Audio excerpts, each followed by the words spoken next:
What's going on, folks? And this is the Aston Martin. Frankly, yes.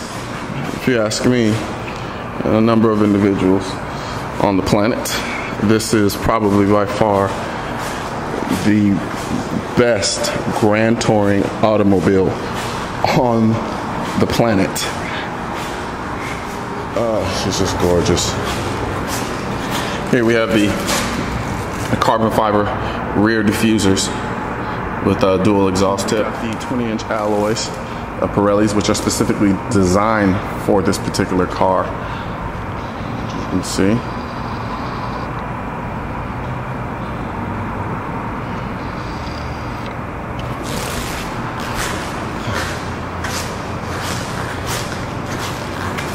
And we have the side vent, of course. And we also have the front end carbon fiber diffusers. Kind of make up the body kit of this vehicle. And of course, the signature Aston Martin, as I like to call it, the fish gill mouth.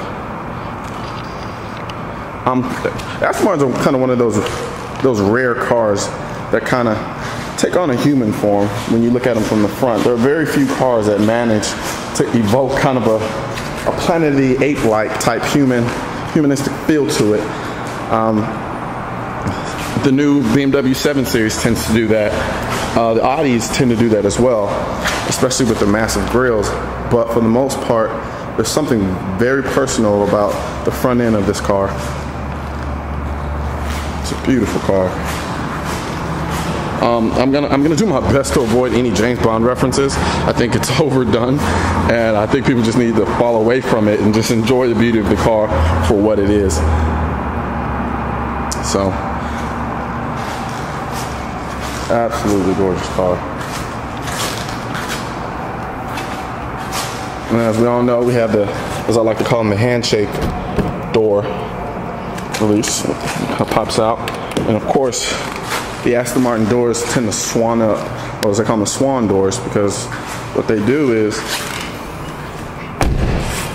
when they open up, instead of opening straight out, they tend to swan out. What this allows is it makes it easier to get in the vehicle, and it also allows you to clear curbs easier, so you're not worried about hitting curbs and things of that nature. So that is classic Aston Martin. And we have the same on the passenger side. You can see the doors kind of swan up as well.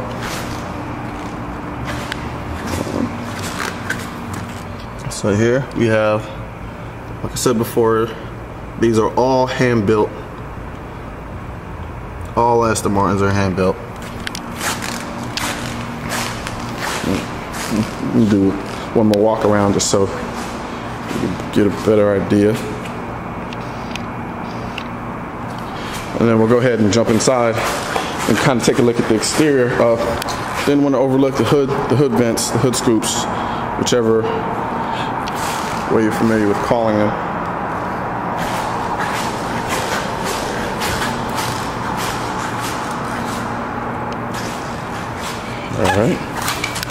All right, let's hop in here. All right. Now, the beautiful thing about these Aston Martins, especially the interior, is the attention to detail is unmatched.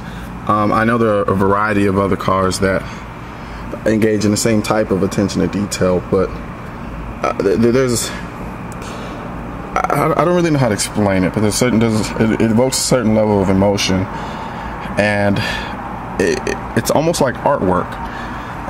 You know, right down to the stitching along the side of the center console, the stitching on the steering wheel.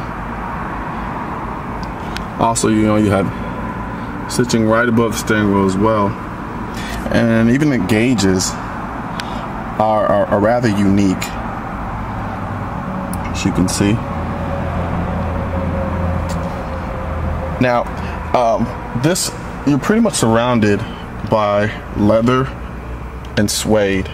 Even the roof, I don't know if we can get that in there, is, let me see, get out of the car and kind of give you a better depiction of the roof lining in this vehicle. It's all suede. Everything about this car is top-notch quality. I really do love the contrast they use in the stitching colors with the silver on the black. It really kind of gives you an impression that you're sitting inside of a Louis Vuitton luggage bag more so than a car. Not that that's a bad thing, I guess. You got your control arms there to adjust the seats, 3-button memory. And you have your racing pedals. Now keep in mind, this is a Grand Tourer. And by that, basically, this is a car that's better suited for long trips, long stretches of highway. Yeah, you could take this car on the track and kind of whip it around, but for the most part, this car really shines when you are out on the highway. I especially really love the center dash. It's just it's just beautiful. And not all Aston Martins are outfitted with this type of center dash. You know, some of them have a more matte finish, aside from the kind of the glossy coat that you have here. But nonetheless, there's a very simplistic beauty behind the Aston Martin dashes. There is a plethora of buttons, but they're pretty really simple. I mean, you know, you have, and the one thing you're going to note is that they're actually spelled out words. So you have, you know, it says back, it says navigation, it says phone, instead of symbols that you would typically commonly have, like here, for the most part. And it just works. But it's kind of a situation where you have form meeting function, and the gear shift. Now, there are no reviews that talk about this gear shift filling up the palm of your hands and just feeling really good going through each of the gears. And not only that, from an ergonomic standpoint, but just the sheer look of it, just really kind of speaks volumes in terms of what kind of car you're actually dealing with. And it's just a beautiful, beautiful thing. I can't even begin to explain what it's like to be on the inside of this thing. It's almost this. The interior is so personal, and everything around you is out of hand's reach, and you don't really get that out of a lot of cars. Some cars you kind of get into it, and there's a kind of a disconnect between the driver and the actual car. But here, even at standstill, the car really does feel personal. It almost as if it's an extension of yourself. Even considering how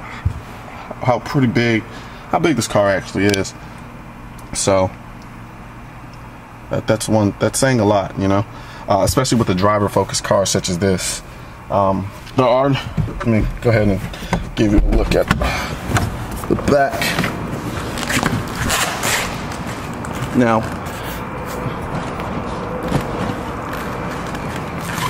there are no back seats, but they do have shelves back here. And even then, I mean, Jesus, I mean, the quality is just immaculate. Right down to the back seats, or the back shelves, that is. That's just gorgeous. So, there you have it. The Aston Martin DBS. Just a beautiful car.